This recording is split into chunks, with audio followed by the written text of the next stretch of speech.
Bienvenidos al podcast Ordena tu mente, cambia tu vida. Soy Isaac Rendón, psicoterapeuta. El día de hoy hablaremos de la serie Sex Education, de su tercera temporada, y de por qué nos da vergüenza hablar de eso. Y sí, cuando hablo de eso, hablo del sexo. Bienvenidos al podcast. Vamos a hablar sobre temas muy interesantes, sobre tabús, mitos, cosas que no entendemos, expectativas, todo eso que se involucra dentro del sexo y de esta serie llamada Sex Education. Creo que uno de los mayores problemas de la educación sexual es precisamente el estigma que hay alrededor del sexo, de qué es el sexo. Probablemente sea la fuente de todos nuestros conflictos. No por nada, Sigmund Freud hace más de 100 años se dio cuenta que el sexo nos conflictuaba mucho. Era algo que nos conflictuaba, algo que nos daba al deseo, pero que a la vez reprimíamos. Es algo que queríamos, pero que a la vez temíamos, algo que deseábamos disfrutar, pero a la vez había cosas que nosotros impedíamos, ¿sí? Entonces, después de mucho tiempo, de muchos movimientos sociales, revoluciones sexuales de todo tipo, poco a poco el sexo se fue mostrando de cierta forma, pero a pesar de todo, el sexo era tabú, no se podía mostrar sexo o no se podía hablar explícitamente del sexo. Era como si existiera, todos sabemos qué pasa, pero solo existe en tu casa, en tu cuarto, en tu habitación, en un lugar privado porque nadie más lo puede ver. Lo cual es bueno y malo a la vez. O sea, el sexo sí es algo muy personal, algo que tú debes disfrutar. Pero lo malo es que hay mucha desinformación. Y bueno, si un adolescente con ganas de saber qué es eso del sexo, qué es eso tan prohibido, con ganas de entender qué le pasa a su cuerpo, por qué cambia su cuerpo, por qué le salen vellos por todas partes, por qué le salen vellos en los genitales, por qué sus genitales cambian, ahí es donde los papás, cuando escuchan a su hijo hablar, a sus hijos hablar de sexo, salen corriendo, se quieren esconder, no saben cómo abordarlo y no los podemos culpar. Realmente nadie nos enseña.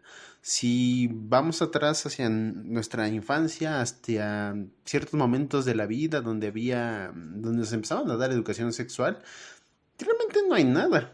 No, yo no me acuerdo que mis compañeritos en la primaria, secundaria tal vez, veíamos los libros de ciencias naturales, creo que venía un esquema de los genitales, de los aparatos reproductores, pero es un esquema anatómico, o sea, no era algo gráfico ni específico, sino era el esquema anatómico con las partes de cada órgano sexual.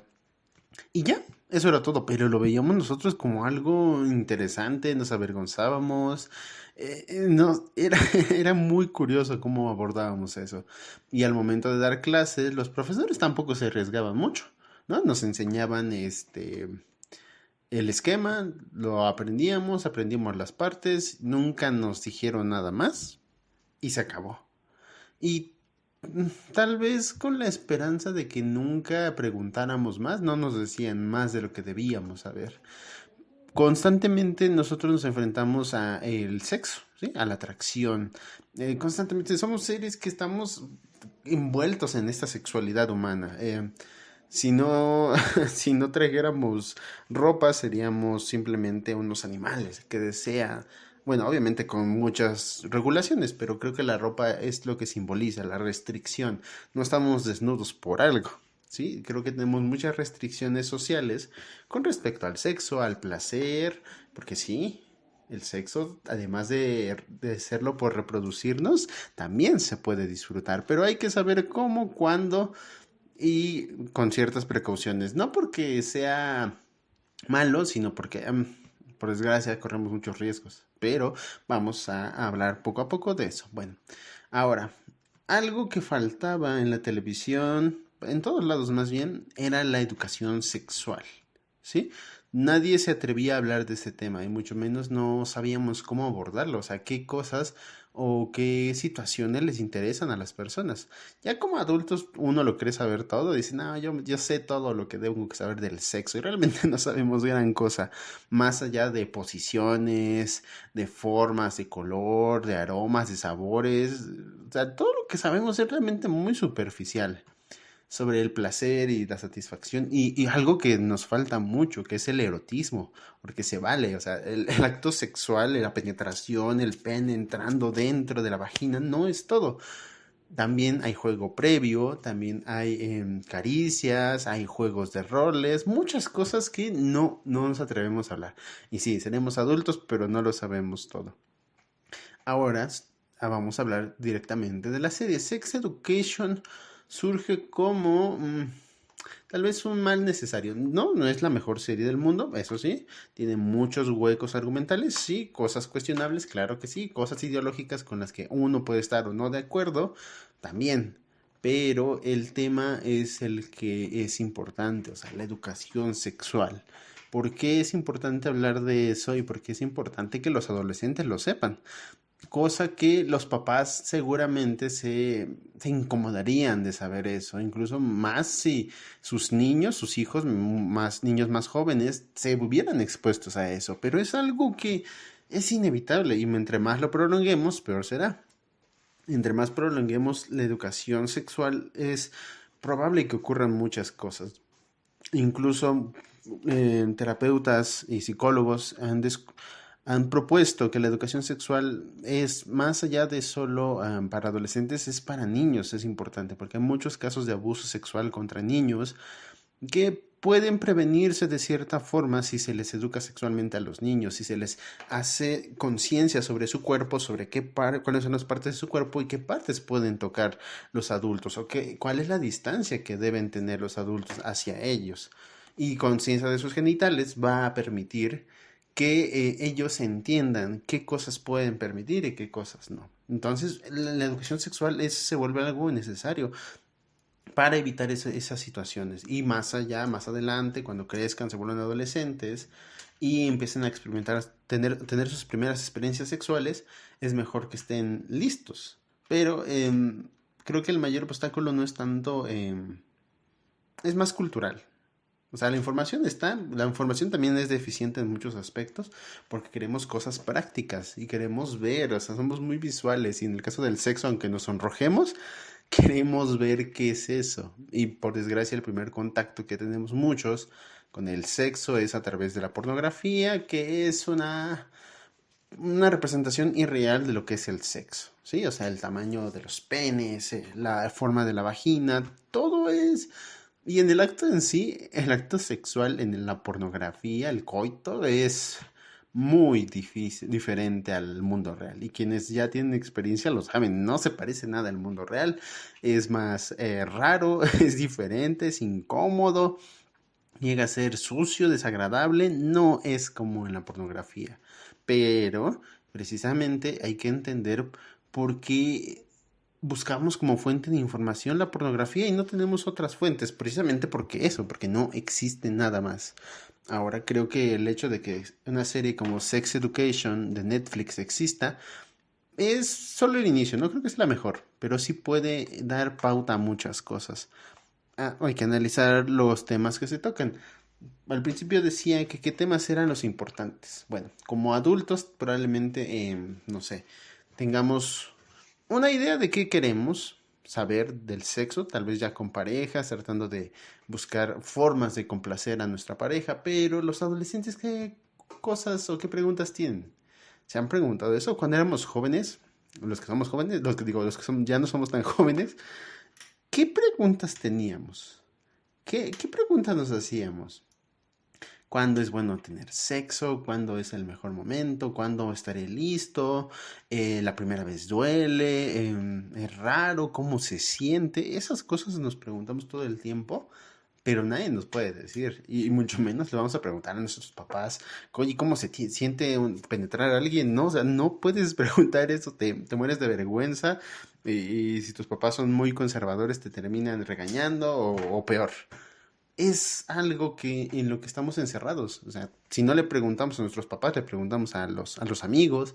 Si no les preguntamos a los amigos, les preguntamos a Internet. E Internet nos va a arrojar miles de resultados de pornografía. Si bien nos va. Si no, pues encontramos artículos y cosas que realmente no son interesantes. Pero veamos lo que pasa en la serie. Realmente hay algo que destaca esta serie, algo una pregunta que hace. Cuando hablamos abiertamente del sexo, usamos las palabras correctas, usamos el vocabulario adecuado, le decimos a las cosas como son, vagina, pene y todo eso, es cuando rompemos ciertos tabús. Ahora, en la serie se representa muy bien estas inquietudes adolescentes, ¿no? Sobre cómo es estar con una persona. El sexo es lo más importante en una relación, solo es importante el sexo, enfermedades de transmisión sexual, identidad sexual también es un tema muy importante del cual igual, o sea, todo lo que tenga que ver con el sexo siempre es un tabú y siempre se toca con, ¿cómo decirlo? Con delicadeza, no, más bien con tabú, de hecho, sí, se toca con restricciones, porque imagínense hablar sobre cosas de las que nosotros mismos no entendemos mucho. Eso nos impide poder comunicarles a otras personas qué es lo que me inquieta, ¿sí? Por ejemplo, ahora acaba de estrenarse la tercera temporada y sobre el sexo quedan muchas dudas. Realmente uno no puede despejar todas sus dudas. Y creo que pro- por ser más algo restrictivo, tienen que mantenerlo reservado. Las conversaciones incluso que son sexuales tampoco son tan fáciles de llevar, y más con cierto tipo de personas. Evidentemente con nuestros amigos o amigas, hablar de sexo es más sencillo y si tenemos confianza mucho más, pero no toda la información que tenemos es clara. Y si tomamos como referente digamos, la mayor forma de distribución de información que tenemos actualmente uno es internet y otros son productos audiovisuales. Pueden ser series o películas. Y vamos a hacer un pequeño análisis de las películas y las series. Si vemos series de corte más adulto, por decirlo así, donde se muestra explícitamente, hay cosas que no se ven. Por ejemplo, piensen en una película donde se haya visto una mujer desnuda. Ok. Desnudo frontal, o sea, se le ven los pechos, se le ve el vello púbico y las piernas y todo eso. Todo totalmente desnuda. ¿Cuántas películas recuerdan que son así? Tal vez muy pocas. Lo usual son desnudos frontales hasta la mitad, hasta la cadera. Los pechos quedan descubiertos y ya. Pero los genitales, o sea, la parte importante del cuerpo durante el acto sexual, durante el coito, no está. O sea, no lo omitimos o yo tal vez por pudor los directores lo omiten. Igual que en el caso de los hombres. En el caso de los hombres, ver una película con un pene, o sea, que el hombre esté desnudo y se le vea el pene, es aún más difícil. Si una mujer desnuda es algo raro y completamente desnuda, un hombre completamente desnudo es incluso más raro, casi no. Y de hecho, las películas que muestran desnudos frontales de hombres con el pene expuesto son las que son consideradas más escandalosas. Y piénselo, qué tan reprimidos estamos para pensar que un pene es escandaloso? Sí, hay penes de muchas formas y colores, pero el hecho de que nosotros nos mantengamos distantes es raro. Incluso observen los actos sexuales, o sea, cuando están teniendo relaciones en el coito, ¿cómo se representa la pareja? Casualmente, no sé por qué, en todas las películas, en todas las series, siempre hay una sábana encima de los personajes. Si ya se ven pezones, ya es la película más provocativa del año. Pero lo hacen parecer como algo lindo, agradable, algo muy estético, por decirlo así. Pero realmente no. O sea, los cuerpos que vemos son cuerpos marcados, musculados, mujeres esbeltas con figuras definidas, son cuerpos bonitos, agradables a la vista. Algo que me gusta de Sex Education es que precisamente cuando muestran a personajes teniendo relaciones sexuales en el pleno coito, pues no son cuerpos perfectos.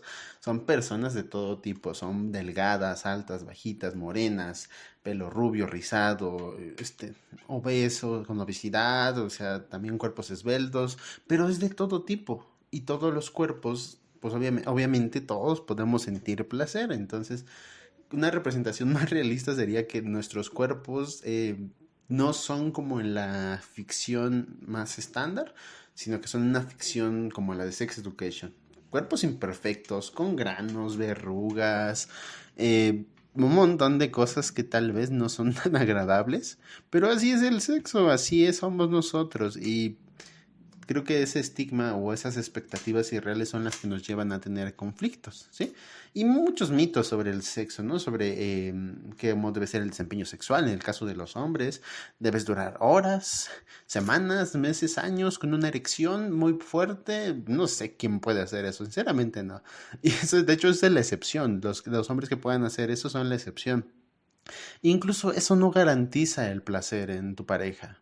Porque hay que entender una cosa son las expectativas, una cosa es el placer y otra cosa es la comunicación. Es decir, todos interiorizamos estas cosas, incluso cuando estamos en medio del acto sexual, se nos ocurren cosas que queremos y hacemos, que raras veces decimos que queremos, pero al final terminamos insatisfechos, ¿no? Y porque priorizamos ciertas cosas. A veces priorizamos demasiado el orgasmo. Y este es un mito muy común. O sea, que todos siempre le demos prioridad al orgasmo es tal vez un punto de conflicto muy grande con muchas parejas. Porque o uno de los dos no alcanza el orgasmo o y puedes pasar por muchas cosas, ¿no? En el caso de los hombres, cuando les pasa, probablemente se ve golpeada su autoestima, ¿no? Y de repente, sin que lo digan, su desempeño sexual ya cayó, ya no se sienten tan vigorosos como antes, sienten que hicieron algo mal, sienten que se equivocaron. Y realmente este problema de no llegar al orgasmo incluso es por la idea preconcebida de que debe llegarse al orgasmo. Y resulta que no, una relación sexual puede ser satisfactoria aunque no se llegue al orgasmo. Pero tenemos muy interiorizado esto por la pornografía, supongo. Sí, creo que es el mayor referente de cómo deben ser los actos sexuales. En la pornografía sí son bastante exagerados, ¿no? Son son actos sexuales salvajes, apasionados, donde chorrean líquidos por todos lados. Quiero que me digan cuántas mujeres realmente en el mundo pueden hacer eso. Realmente no. No todas las mujeres pueden hacerlo y no como se muestran en la pornografía. Entonces, desde ahí ya tenemos problemas. Los penes enormes, sobrehumanos, monstruosos, que realmente son la excepción. No todos somos así. Lamento decepcionar a quien sea que crea que los hombres tienen penes así de grandes, pero no es cierto, no es verdad. Son la excepción, no son la regla. Y eyaculaciones monstruosas, toda la pornografía está llena de exageraciones. Pero precisamente ese tipo de expectativas nos sesgan, porque nosotros esperamos lo mismo. Por eso el orgasmo creo que es algo que ha estado estigmatizado en la pornografía, donde es ¿cómo decirlo? Es el fin. O sea, la mujer tiene que tener un orgasmo poderoso y tiene que explotar y tiene que haber líquidos por todos lados. Esa imagen es un poco desagradable, pero así pasa. ¿Qué le vamos a hacer? Así es la industria de la pornografía. Y cuando nos damos cuenta que en el mundo real, como lo muestra la serie Sex Education, los cuerpos son imperfectos, el sexo llega a ser a veces satisfactorio, a veces no tanto. No ocurren esos orgasmos explosivos. No a todos nos gusta hacer ciertas cosas. No a todos les gusta el sexo anal. No a todos les gusta el sexo oral. Y se vale. Pero no estamos tan abiertos a conversarlo. Más bien solo tenemos expectativas de algo. Incluso mucha gente llega a tener miedo del sexo, de qué es o cómo se hace. Se ocultan, no les gustan sus cuerpos, apagan la luz mientras están juntos. Todas estas son preguntas que seguramente de adolescente quisimos saber, ¿no? O bueno, más quisimos hacer. ¿Cómo es el sexo? ¿Cómo se siente la primera vez? ¿Es agradable o es desagradable? A veces la primera vez es totalmente desagradable para hombres y mujeres. Los hombres no sienten nada, las mujeres terminan adoloridas. El final es simplemente el proceso de entender estas cosas. Y por desgracia no nos advierten y tenemos que vivir la experiencia viviendo cosas desagradables a veces, aprendiendo así. Imagínense cuántas cosas pudimos evitar o cuántos miedos o prejuicios pudimos eliminar simplemente por no preguntar. Y creo que por eso es importante una serie como Sex Education. Nos presenta un panorama más general de lo que podemos o queremos hacer. ¿Sí? O sea, preguntas como ¿y cómo llevar a cabo el acto sexual? ¿Qué es importante? ¿Se vale gritar? ¿Se vale manosear? ¿Qué se vale hacer? Eh, Todos omitimos las preguntas porque creemos que ya las sabemos. Al menos es eso creemos. Y las preguntas importantes, las que nos dan vergüenza, no las decimos. Por eso, tanto en la parte del erotismo, de cómo encender, cómo iniciar este deseo sexual, cómo excitar a alguien, ¿ustedes lo saben? ¿En serio? Cuéntenme. ¿De verdad ustedes saben exactamente cómo excitar a una persona? No es solo desnudándonos, eso es evidente, sino que hay muchas cosas que permiten crear una atmósfera de erotismo, de sensibilidad. Y por lo mismo, tenemos que entender que el sexo ocupa un lugar importante en nuestra vida. También tenemos que saber qué lugar que ocupa. No lo es todo en la vida, eso es un hecho, pero también es algo que no podemos descuidar, ¿sí? Creo que una pregunta que muchos se cuestionan es sobre cuándo es prudente o qué hacer la primera vez. Y en el caso de, por ejemplo, de algo que he observado mucho con mis pacientes sobre el sexo es sobre esta idea de crear vínculos, ¿sí? Muchos pensarán que, por ejemplo, lo mejor que puedes tener es tener mucho sexo, que es lo mejor. Y otros no estarán de acuerdo y dirán que el mejor sexo es el sexo de calidad, donde tienes un vínculo con las personas y estableces una relación saludable. Pero las circunstancias no siempre son las óptimas y pueden probar de todo y realmente a veces hay que intentarlo porque, por ejemplo, si no sabes cómo son esto de las relaciones casuales, de salir con alguien, conocer a alguien y lo conoces la primera vez y te terminas acostando con él, teniendo relaciones sexuales y tú dices, pero ¿qué? No me sentí bien, me sentí vacío, me sentí sucio, me sentí desagradable y es válido, es completamente válido. Si lo querías probar, lo intentaste, no salió bien, por desgracia, puedes intentarlo y tal vez para algunos solo sea lo mejor, ¿sí? Sea lo mejor hacer estas cosas.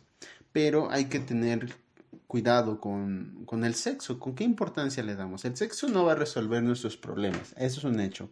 Eso me recuerda a un amigo cuyo nombre no voy a decir por razones de seguridad, que insiste que ante todo problema, si te sientes triste, si te sientes decaído, si te sientes mal, debes tener sexo. El sexo lo resuelve todo. Y lamento decirlo, pero no, no es cierto. El sexo no resuelve nada. Si tú tienes problemas, si tienes sexo, tus problemas van a estar ahí después de que te bañes.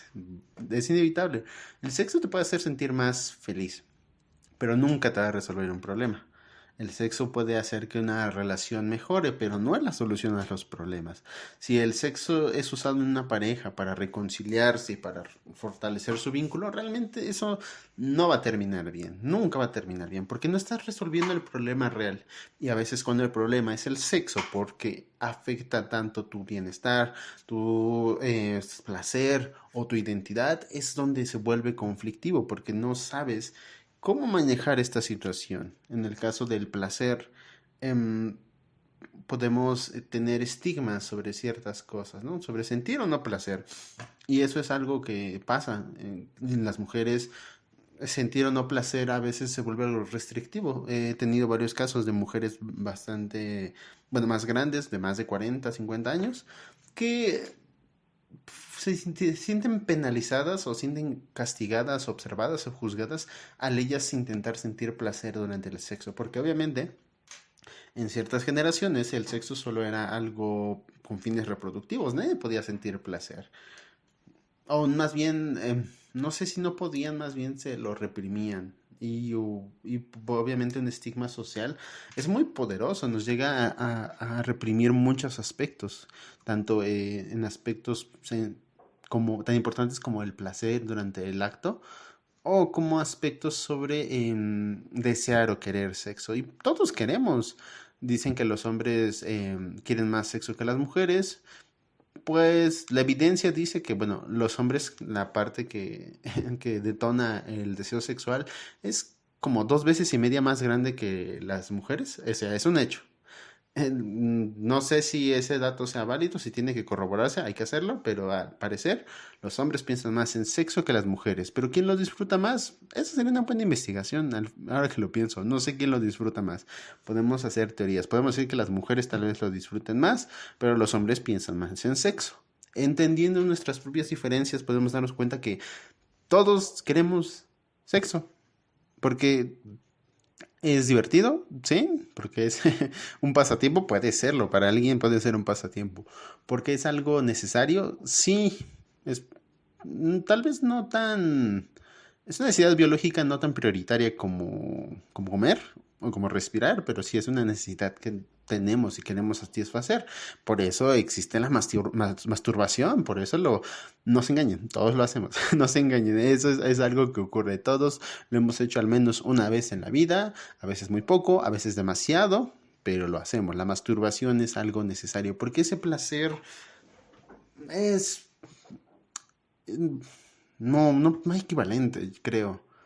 Es algo muy especial. Y bueno, si el sexo con otra persona es satisfactorio, con una persona con la que tienes un vínculo, puede llegar a ser más.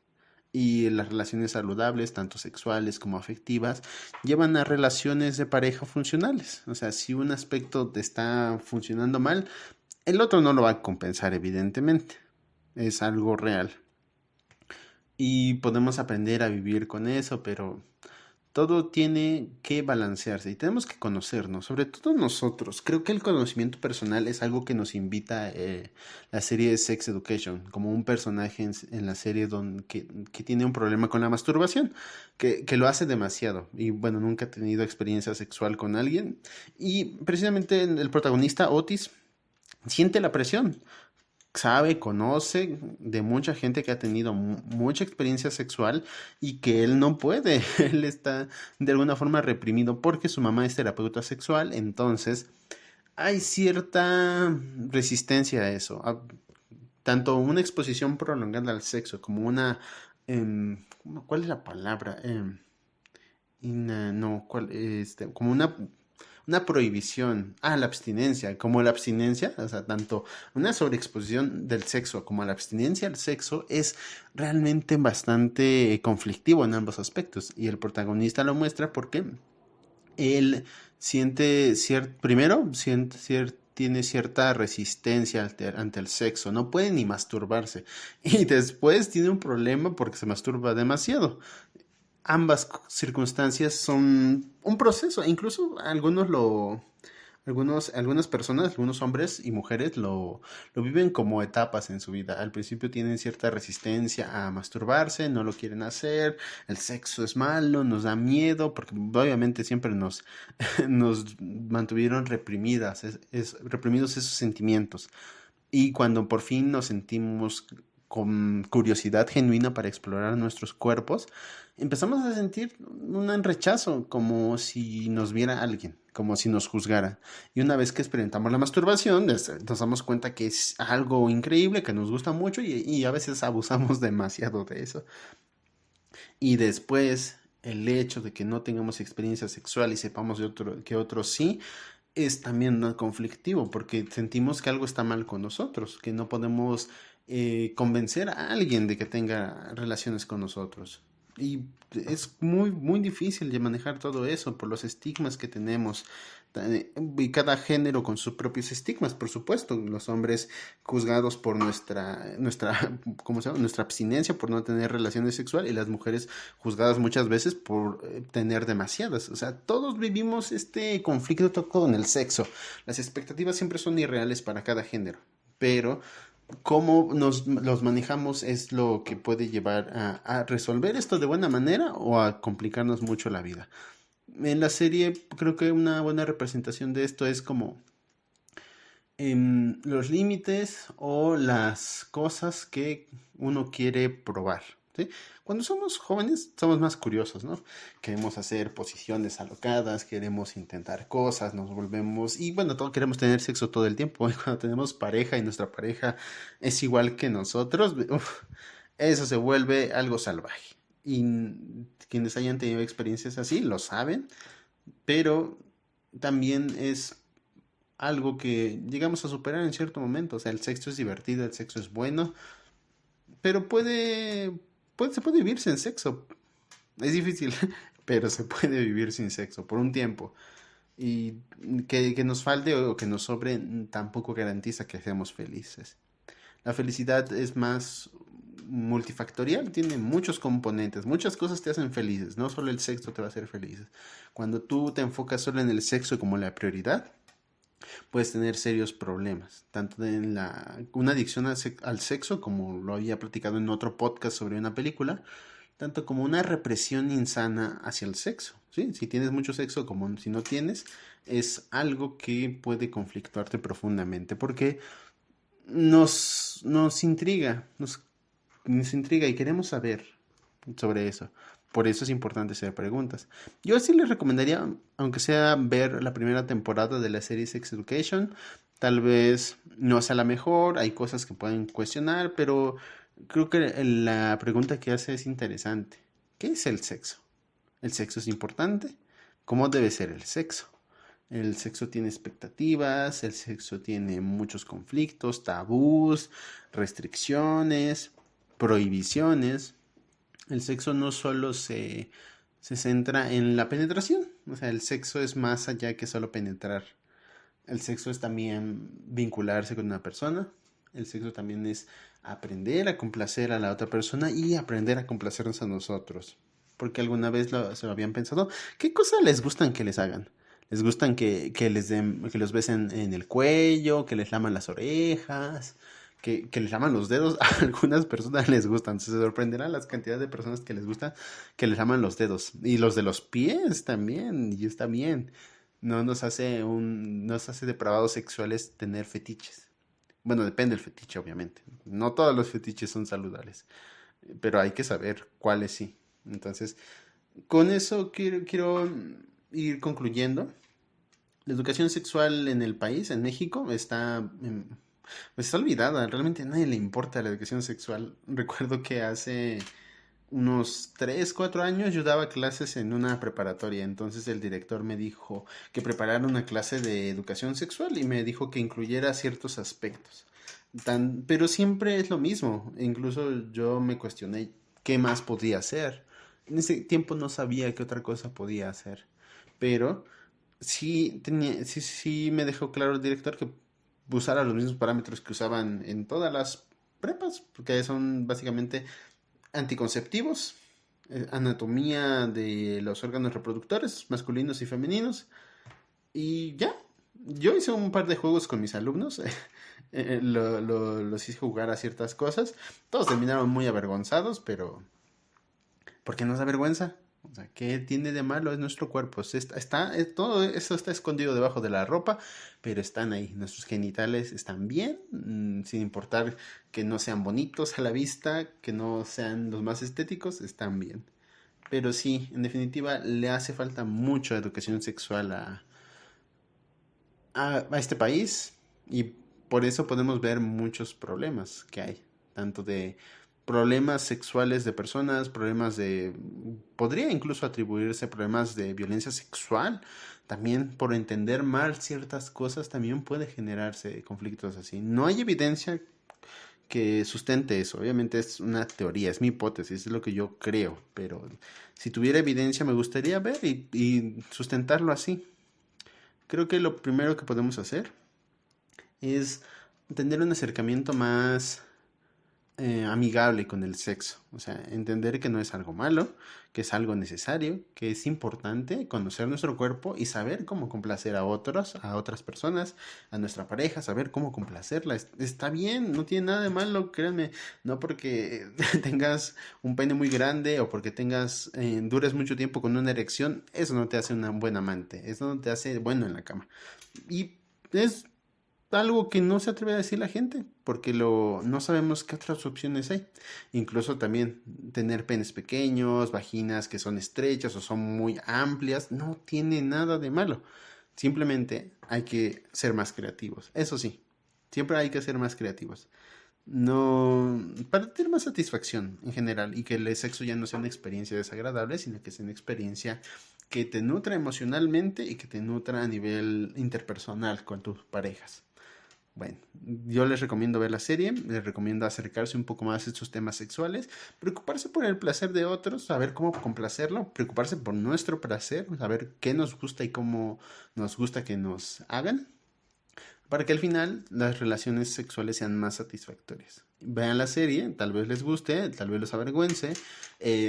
Tengan cuidado de cuando la ven, porque sí hay muchas escenas sexuales, entonces si les da vergüenza que los descubran viendo la serie y que piensen que están viendo porno, entonces tengan ciertas reservas con esta serie. Si no les importa y quieren de una vez experimentar y sentirse libres de expresar el sexo, de ver sexo, solo no vean pornografía con otras personas y tengan cuidado con todo eso, ¿de acuerdo? Por ahora sería todo. Me despido, nos escuchamos en el próximo podcast. Recuerden seguirme en Instagram como isaacrendon.ps. Coméntenme si quieren que hable sobre algún tema, si tienen alguna duda, y probablemente después profundice más sobre algunos temas muy específicos de la serie Sex Education para seguir contribuyendo. Obviamente en un podcast no puedo abarcar todo.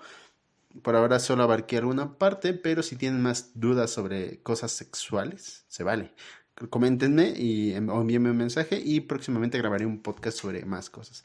Por ahora sería todo. Me despido. Que estén muy bien.